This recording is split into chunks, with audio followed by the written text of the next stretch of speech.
For this video, I'm going to show you how to take a few simple ingredients and make mountains and mountains of your own custom gummy candies at home. Start with a box of Jell-O, some corn syrup, and a few packets of unflavored gelatin. The small boxes like this have 4 packets inside, and for this recipe, you'll actually only need 2 of them. Get started by measuring out half a cup of very cold water, then squirt in a 1/4 cup of corn syrup. Cold water will help the gelatin separate properly, and the corn syrup is going to give our gummies a nice smooth texture. Now we need the corn syrup fully dissolved, so give it a good stirring until the water turns completely clear. Then go ahead and pour the sugary liquid into a pot, but don't turn on the stove just yet. I'll show you what happens if you do in just a minute. Go ahead and add both packets of unflavored gelatin to the pot, then pour in the entire packet of Jell-O. Now it's going to take a minute or 2 for the gelatin to absorb into the water, but take your time and be patient so you don't make a mess, and keep stirring it slowly until you can see all the gelatin is mixed in. Alright, it's time to heat things up and turn this sugary soup into a delicious candy syrup. Set your stove to medium-low heat for around 5 to 10 minutes, making sure to stir the candy mix every minute or 2 to keep it from burning. While that's warming, it's a good idea to find something you can use as a candy mold, like these ice cube trays I found at the Lego store.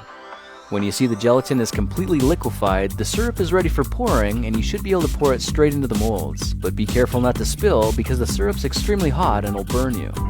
Now if you see little lumps, clumps, or bubbles floating to the top, it's probably because you didn't start with cold water, or you heated up the mixture too fast for the gelatin to fully separate. But don't worry, there's a really easy way to fix it. Pour all of the syrup into a tall and narrow, heat-resistant container like a large drinking glass.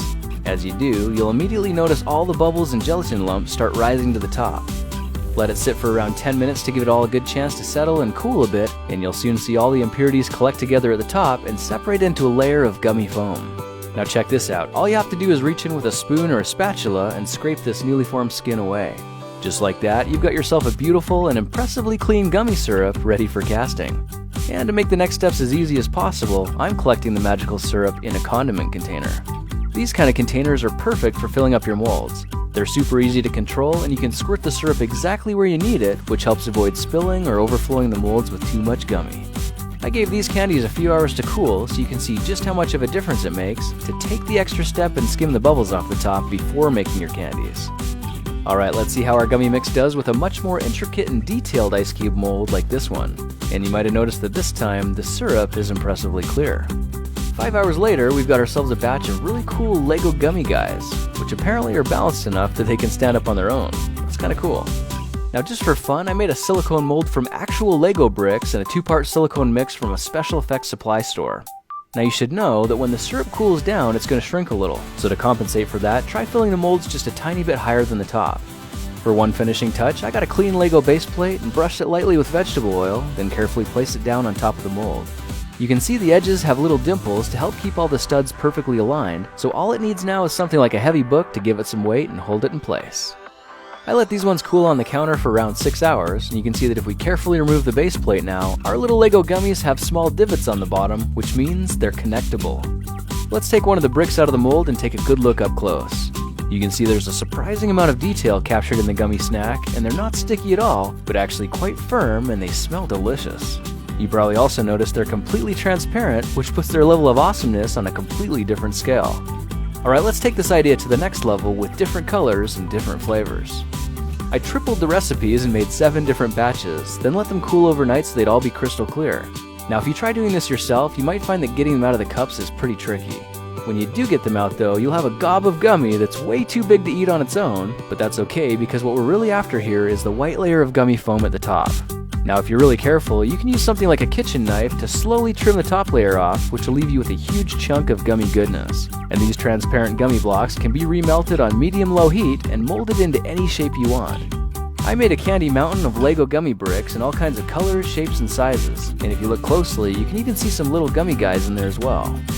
In keeping with the Lego theme, I went back to the store and picked up a bunch of containers just so I could have a unique place to store my custom candies. Now you could keep all your Lego gummies separate, but I ended up mixing all mine together and filling the containers with all kinds of random pieces. How awesome is that? The best part is, if you snap on the lid and keep them in the fridge, they can stay good for up to a month. Now since the gummies are interlocking, you might be wondering if you can build things with them as well. The answer is yes, as long as you can resist the temptation to snack on them first. For one last experiment, try finding a handful of chewable vitamin C tablets and powderize them in a blender for about 30 seconds. I used 8 tablets or 4,000 milligrams for this batch, and when you mix the powder into the gummy syrup, you've just made your candies vitamin C enriched. Of course, these are a slightly healthier version, but more importantly, it gives them a slightly sour taste, making them even more delicious and extremely addictive. Well, now you know how to use a few simple ingredients to make a bucket full of colorful Lego gummies that are stackable, snackable, and fun to share. By the way, you don't have to make your gummies into Legos. You can actually make anything you can think of. I converted some of my leftover syrup into an assortment of AA, AAA, and D-cell batteries. Well, that's it for now. If you like this project, perhaps you like some of my others. Check them out at thekingofrandom.com. Hey guys, I hope you learned something new or at least saw something you like. Thank you so much for watching and sharing my videos. That is exactly why you are the best. Now, if you're in the mood to see another project video, just click here to go back one or here to go forward. You can also see some of my other favorite projects by clicking on any of these. If clicking the screen isn't working, just look down in the description. I've put all the links down there as well, including links to some of my favorite playlists. Thanks again for watching, sharing, and supporting my videos, and I will see you in the next one. Talk to you then.